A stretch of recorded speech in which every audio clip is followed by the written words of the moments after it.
Hello friends, तो चलिए हम अब पढ़ रहे हैं क्यू को किस तरह से इम्प्लीमेंट करेंगे लिंक लिस्ट का यूज़ करके। तो ये सारी कोडिंग हमने की है, इसका पहला पार्ट आ चुका है, तो मेक श्योर कि आप पहला पार्ट ज़रूर देख लें। आज हम लोग कोडिंग करने वाले हैं डी क्यू फंक्शन की। तो हम लोग डी क्यू करना बहुत ईजी है, इसमें इतना ईजी है कि आप कहोगे कि वाह। तो डी ई क्यू यू ई मैं फंक्शन का नाम रख लेता हूँ डी क्यू। और ऑफकोर्स मुझ में ये वाला क्या करना पड़ेगा यार, पास करना पड़ेगा, है ना। और यहाँ पर हम एक पॉइंटर का एड्रेस पास कर रहे हैं, और ये हम अपने लास्ट वीडियो में ही समझ चुके हैं। अब आप बताओ कि अगर मुझे कोई भी डिलीट करना है तो पहले मैं चेक करूँगा, अगर हमारा क्यू इम्पटी है तो भाई हम डिलीट कर ही नहीं सकते, है ना। और मैं इसको हटा देता हूँ क्योंकि मुझे अब इसकी ज़रूरत नहीं है। और अगर मान लीजिए हमारे, अच्छा यहाँ पर ना मैं क्या करूँगा, मुझे 3 केस हैंडल करना पड़ेगा। पहला, अगर हमारा क्यू इम्पटी है तो, अगर हमारे क्यू में एक ही नोड है तो, और अगर हमारे क्यू में एक से ज़्यादा नोड है तो। हमें 3 केस हैंडल करना है। तो अगर हमारा क्यू इम्पटी है यार तो हम तो डिलीट कर ही नहीं सकते। तो सबसे पहले मैं इसको लिखूंगा इफ़, यहाँ पर लिखूंगा star q equal to null, है ना। स्टार क्यू क्यों हमने लिखा, क्योंकि हम स्टार क्यू यहाँ पर लिखना मेन फंक्शन वाला क्यू लिखने के बराबर है। मैं यहाँ पर मैसेज दे दूंगा क्या, क्यू इज इम्पटी, ओके। इस तरह से हमने लिख दिया क्यू इज इम्पटी। इल्स में आ जाते हैं, इल्स इफ लगा देते हैं, है ना। और अगर एक नोड है तो हम चेक करेंगे, अदरवाइज अगर बहुत सारे नोड हैं तो ये करेंगे। अब अगर एक ही नोड है, आप बताइए, अगर एक ही नोड है हमारे क्यू में और उसी नोड को हमें डिलीट करना है तो हमारा क्यू क्या हो जाएगा, इम्पटी हो जाएगा। तो मैं चेक कर लूँगा अगर क्यू का जो नेक्स्ट है वो नल है। अगर क्यू का नेक्स्ट नल है मतलब हमारे क्यू में क्या है, एक ही नोड है, और उसी को डिलीट कर देंगे तो मुझे क्यू में क्या करना पड़ेगा, नल करना पड़ेगा। तो मैं लिखूँगा स्टार क्यू जो उसका क्या है, जो उसका क्या है, नेक्स्ट है।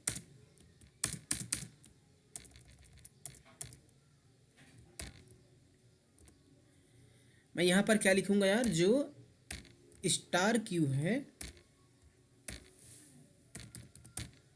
उसका जो अगर नेक्स्ट है, अगर वो नल है ना।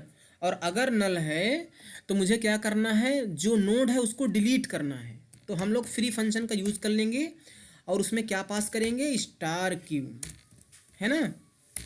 क्योंकि फ्री फंक्शन में हम उस नोड का एड्रेस पास करते हैं, जिस नोड का उस नोड का एड्रेस पास करते हैं जिसको मुझे डिलीट करना होता है। तो उस नोड का एड्रेस कहाँ है, इस वाले क्यू में है ना। तो इसको मुझे क्या करना पड़ेगा, हटाना पड़ेगा, है ना।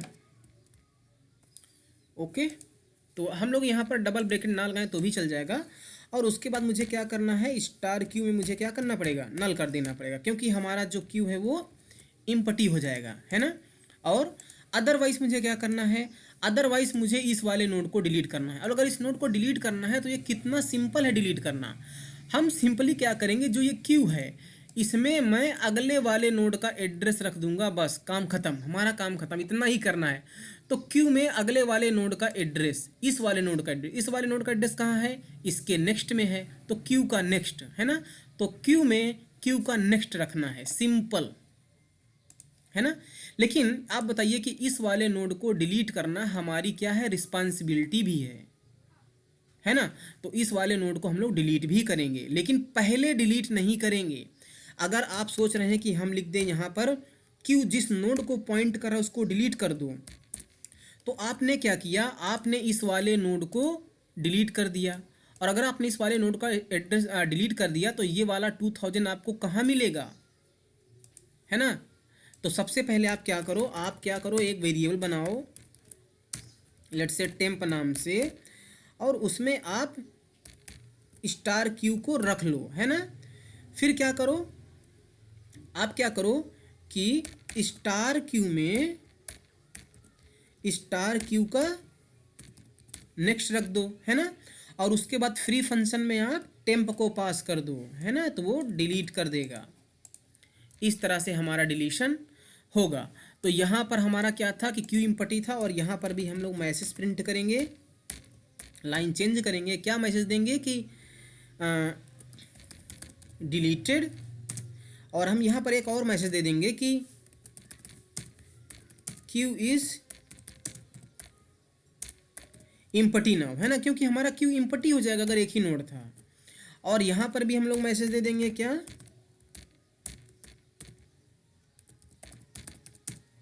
Deleted. Okay, node deleted. Okay, और मुझे कुछ रिटर्न नहीं करना। अदरवाइज आप बताइए कि जब मैं नोड को डिलीट कर रहा हूँ तो मैं उसकी वैल्यू प्रिंट भी कर सकता हूँ, है ना। तो मैं एक काम करता हूँ, मैं एक यहाँ पर वेरिएबल बना लेता हूँ, क्या नाम से, डेटा नाम से। और नोड को डिलीट करने से पहले हम लोग डेटा में क्या करेंगे, जो स्टार क्यू का डेटा वाला पार्ट है उसको रख लो, है ना। और एक मैसेज लगा दो सी आउट, यहाँ से सी आउट नहीं लगाना है आपको, प्रिंट ऑफ लगाना है। लाइन चेंज करो और आप क्या लिखोगे,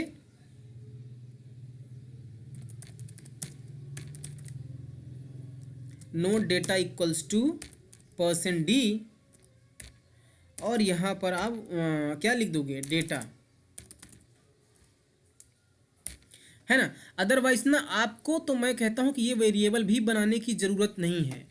आप क्या करो, डायरेक्ट यहाँ पर आप इस तरह से इसकी जगह पर इसे प्रिंट कर दो, है ना। और सेम प्रिंट ऑफ मैसेज आपको कहाँ पर लगाना है, यहाँ पर डिलीट करने से पहले ऐसे लगा दो। ओके, अच्छा, अगर हाँ ठीक है, हमारा काम हो गया, तो ये हमारा काम यहाँ से हो गया, ठीक है। अब हम लोग क्या कर लेते हैं कि हम लोग एक फंक्शन बना लेते हैं जो हमारे क्यू को क्या करेगा, प्रिंट करेगा। ओके, तो हम लोग क्या करते हैं, यहाँ पर आ जाते हैं, एक फंक्शन बना लेते हैं शो क्यू नाम से, ठीक है। और इसमें भी मुझे क्या करना पड़ेगा, इस क्यू को, मतलब कि उस क्यू का एड्रेस जो मेन फंक्शन वाला है ना। और यहाँ पर मुझे कुछ नहीं करना है। सबसे पहले मैं चेक कर लूँगा जो अगर स्टार क्यू की वैल्यू है, अगर वो नल है तो मैं सिंपली यहाँ पर मैसेज दे दूँगा। मैसेज क्या दूँगा कि क्यू इज़ इम्पटी। ओके, तो क्यू इज़ इम्पटी हो गया। इल्स में हम लोग आ जाएंगे और सिंपली हम लोगों को प्रिंट करना है। तो प्रिंट करने के लिए क्या करना है, देखिए अभी अभी हम लोगों ने लॉजिक देखा था डिलीट करने के लिए, मुझे यही वाला तो करना पड़ेगा। यहाँ पर हम लोग आगे बढ़ा रहे थे, तो आगे बढ़ाने के साथ ही साथ मुझे प्रिंट भी करना है। ये कौन सा फंक्शन है, जब हम लोग इनक्यू कर रहे थे, है ना। तो अगर मुझे प्रिंट करना है डेटा को, तो मुझे हर एक नोड को क्या करना पड़ेगा, विजिट करना पड़ेगा। तो हमने क्या किया, हमने एक टेम्प बना लिया है और टेम्प में हमने रख दिया स्टार क्यू, यानी कि पहले वाले नोड का एड्रेस। पहले वाले नोड का एड्रेस कहाँ है, टेम्प में है ना। तो हम लोग चेक कर रहे हैं। अब इस बार ना मुझे लास्ट वाले नोड का डेटा प्रिंट करना है, इसलिए मैं लिखूंगा temp is not equal to null. अगर temp not equal to null है तो जो टेम्प में डेटा वाला पार्ट है उसको प्रिंट करो, %d और स्पेस लगा के इस तरह से डेटा को प्रिंट कर दो, है ना। और आगे बढ़ जाओ तो टेम्प में टेम्प का नेक्स्ट, यानी कि टेम्प में दूसरे वाले नोड का एड्रेस जाएगा। जब दूसरे वाले नोड का एड्रेस जाएगा तो दूसरे वाले नोड का डेटा प्रिंट होगा, फिर तीसरे वाले नोड का एड्रेस जाएगा, इसी तरह से प्रिंट होता जाएगा। जब टेम्प में टेम्प का नेक्स्ट, यानी कि सपोज करो लास्ट वाले नोड का एड्रेस जाएगा, तो लास्ट वाले नोड का अगर एड्रेस जा रहा है तो हमने लिखा है टेम्प में नल है, टेम्प में नल नहीं है। लास्ट टेम्प क्या है, लास्ट वाले नोड को पॉइंट कर रहा है, तो टेम्प के नेक्स्ट में नल है, टेम्प में नहीं है। इसीलिए हमने यहाँ पर नहीं लिखा। अगर हमने लिखा होता टेम्प एरो नेक्स्ट, तो ये लास्ट वाले नोड का एड्रेस, लास्ट वाले नोड का डेटा प्रिंट नहीं कर सकता, क्योंकि जैसे ही यहाँ पर टेम्प में लास्ट वाले नोड का एड्रेस जाता तो टेम्प का नेक्स्ट नल हो जाता, तो फॉल्स हो जाता, तो हम लूप के बाहर आ जाते। इसीलिए हमने लिखा है सिर्फ और सिर्फ टेम्प। तो टेम्प लास्ट वाले नोड को जब पॉइंट करेगा तो टेम्प के नेक्स्ट में नल होगा, टेम्प में नल नहीं होगा। और टेम्प में अगर नल नहीं होगा तो उसका डेटा प्रिंट करेगा, और जैसे ही टेम्प में टेम्प का नेक्स्ट जाएगा यानी कि नल चला जाएगा, और नल चला जाएगा तो ये condition null not equal to null false हो जाएगी। और वैसे ही सी लैंग्वेज में हम लोग नल चीज़ों को क्या मानते हैं, फॉल्स। तो हमें यहाँ पर in fact not equal to null लगाने की भी ज़रूरत नहीं है, क्योंकि टेम्प में जब नल आएगा तो फॉल्स माना ही जाएगा, है ना। आप ऐसा भी कर सकते हो। और यहाँ से हमारा सारा डेटा क्या होगा, प्रिंट हो जाएगा। प्रिंट हो गया है। अब हम लोग क्या काम कर लेते हैं, मेन फंक्शन की कोडिंग कर लेते हैं। तो मेन फंक्शन की कोडिंग के लिए मैं करूँगा नहीं, मैं इधर से कॉपी कर लूँगा। कॉपी करने के लिए मैं ये सारी चीज़ें यहाँ से इतना कॉपी कर लूँगा मैं पूरा, ओके। और मैं आऊँगा मेन फंक्शन में। मेन फंक्शन के आने के बाद इसको यहाँ से पेस्ट कर दूँगा। देखिए हमने क्या किया, इसको मैं हटा देता हूँ यहाँ से। इसको हटाना नहीं है, इसको हटाना है, ओके। एक वेरिएबल है जो इन्फिनिट लूप को ब्रेक करेगा, और लेट से इसमें 1 2 3 4 कर देता हूँ, ओके। सिस्टम सीरियस लगा दिया। और मीनू फॉर स्टैक फंक्शन को हम लोग कॉल नहीं करेंगे, हम लोग कॉल करेंगे मीनू फॉर क्यूई फंक्शन को, है ना। आई होप कि आपको मेरी बात सब समझ में आ रही होगी। हमने इस फंक्शन को कॉल कर लिया। अब हमारे पास केस कितने हैं यहाँ पर, इस फंक्शन को देखिए 1 2 3 4, है ना। तो enqueue, dequeue and view queue के लिए है। तो यहाँ पर मैं इसको हटा देता हूँ, इसको हटा देता हूँ, इसको हटा देता हूँ, इसको नहीं हटाएंगे। वो क्या करेगा, जब आप 4 चॉइस इंटर करेंगे तो उसकी वैल्यू को इनफाइनाइट लूप को ब्रेक करेगा सॉरी, ओके। और अगर हमें इनक्यू करना है, हमारी जो चॉइस है वो पहले इनक्यू है, और इनक्यू करना है तो मुझे इस इनक्यू को कॉल करना पड़ेगा, है ना। तो इस इनक्यू को मैं कॉल करूँगा और इसमें एड्रेस ऑफ क्यू में पास करूँगा, है ना। इसी तरह से हम लोग क्या करेंगे, डी क्यू को कॉल करेंगे और उसमें एड्रेस ऑफ क्यू को पास करेंगे। इसी तरह से हम लोग शो क्यू को कॉल करेंगे और उसमें एड्रेस ऑफ क्यू को पास करेंगे, है ना। सिंपल है, बिल्कुल सिंपल है। तो आई गेस कि हमारा काम हो गया है। मैं इस प्रोग्राम को रन करता हूँ। कुछ एरर तो ज़रूरी आएगी, हाँ एरर आ रही है। यहाँ पर क्या कह रहा है कि यहाँ पर पहली बात तो मैंने सेमी कॉलन को मिस्टेक कर दिया है। इसको मैं सेव करता हूँ, मैं फिर से एक बार प्रोग्राम को रन करता हूँ, और यहाँ पर भी क्योंकि हमने कॉपी पेस्ट किया था, उसके बाद क्या बोल रहा है यहाँ पर सेमी कॉलन की एरर, कितनी एरर आ गई है। हमारा प्रोग्राम देखिए यहाँ पर रन हो रहा है, लेकिन वार्निंग कुछ दे रहा है। वार्निंग यहाँ पर कुछ दे रहा है। मैं पहले 4 चॉइस इंटर करके एग्जिट करता हूँ प्रोग्राम को। लाइन नंबर 66 में, तो मैं लाइन नंबर 66 में आता हूँ और यहाँ पर होगा %d प्रिंट कर रहे हैं, है ना। देखिए हमारा पूरा प्रोग्राम रन हो गया है। अब मैं क्या करता हूँ, पहले मैं क्या करता हूँ, 3 चॉइस इंटर करता हूँ। देखिए कह रहा है क्यू इज़ इम्पटी। मैं 2 इंटर करता हूँ, क्यू इज़ इम्पटी। पहले मैं एक इंसर्ट कर लेता हूँ। तो यहाँ पर देखिए अभी एक नोड है, तो इसीलिए कह रहा है and this was the first node. जो भी हमने मैसेज दिया था वो सारा काम हमारा हो रहा है। अभी मैं व्यू कर लेता हूँ। देखिए हमारा 10 प्रिंट हो रहा है ना। मैं एक और इंसर्ट करता हूँ तो ये लास्ट में जाएगा, है ना। ये देखिए 10 20, मैं एक और इंसर्ट करता हूँ 30, ये लास्ट में जाएगा, है ना। तो अभी तक हमारे पास हैं। अभी मैं डी क्यू करूँगा तो 10 जाना चाहिए। देखिए नोट डेटा 10 और नोट डिलीटेड। अगर मैं 3 करूँ, देखिए 20 30 आ रहा है। फिर से मैं करूँ तो 20 को डिलीट होना चाहिए। फिर से मैं व्यू करता हूँ 30 है, और फिर से मैं डिलीट करता हूँ। देखिए कह रहा है क्यू इज़ नाउ इम्पटी। हमने पूरा प्रॉपर मैसेज दिया। देखिए 3 कर रहा हूँ तो कह रहा है कि नोड क्यू इम्पटी है, इस तरह से, है ना।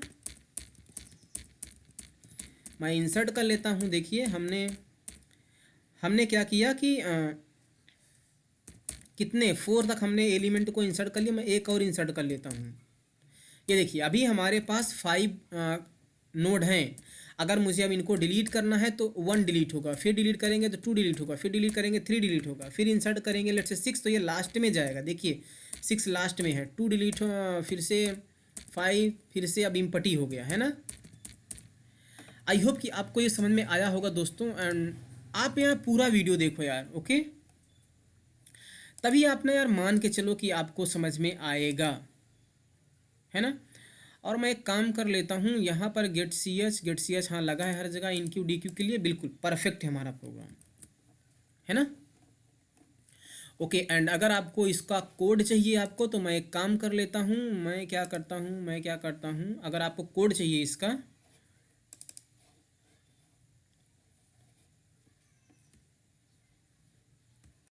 तो ये वो रहा प्रोग्राम एंड है ना, हाँ यही प्रोग्राम है। तो मैं इसको यहाँ से कॉपी कर लेता हूँ और मैं क्या करता हूँ, यहाँ पर आता हूँ। ओके और मुझे ओपन करना पड़ेगा CMD, उसके बाद देखो मेरा नेट कनेक्टेड है, यस हमारा नेट कनेक्टेड है। तो सिंपली मैं लिखूँगा क्या, गिट स्टेटस। तो अभी अभी देखिए वो बता रहा है कि आपने एक फाइल को ऐड कर दिया है, तो मैं क्या करूँगा कि भैया उसको ऐड कर दो, गिट ऐड, फिर से गिट स्टेटस, तो हमारी वो फाइल ऐड हो गई। अब मैं कमिट करूँगा तो मैं लिखूँगा COMIT गिट कमिट -m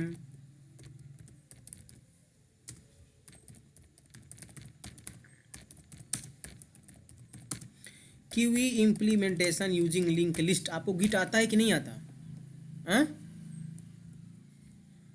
आता है गिट, नथिंग टू कमिट। तो सिंपली मैं क्या करूँगा, गिट पुश -u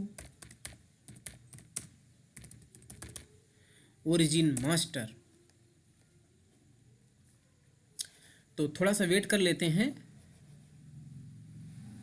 और हमारा नेट तो बहुत ही स्लो है, तो अब मैं आपको क्या बताऊं, ठीक है।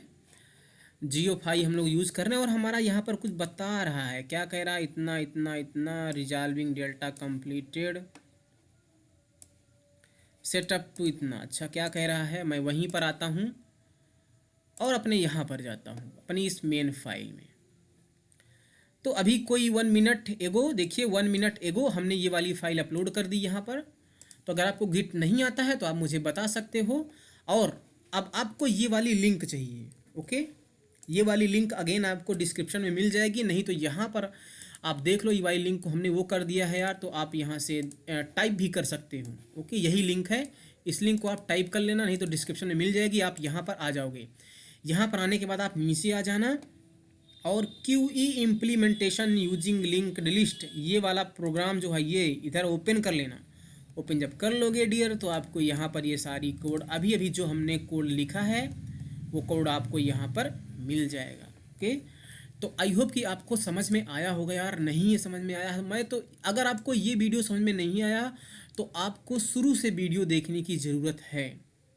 अभी तक मैंने देखिए 82 वीडियोज़ 83 अपलोड कर दिया है यार, ये बहुत ही ऑसम सीरीज है। आप डेटा स्ट्रक्चर ना सीख जाओगे, मैं आपको ये बोल रहा हूँ। और हमने यार अरे का यूज़ करके इम्प्लीमेंट किया, फिर डायनेमिक अरे का यूज़ करके इम्प्लीमेंट किया, उसके बाद लिंक लिस्ट का यूज़ करके इम्प्लीमेंट किया, कोई चीज़ हमने छोड़ी ही नहीं है। तो यार मेक श्योर कि आप इसको देख लो यार। और जो भी मैं डेटा स्ट्रक्चर से रिलेटेड प्रोग्राम होगा मैं यहीं पर अपलोड करूँगा, तो ये वाली लिंक ना आप सेव कर लो। Okay thank you so much, bye bye.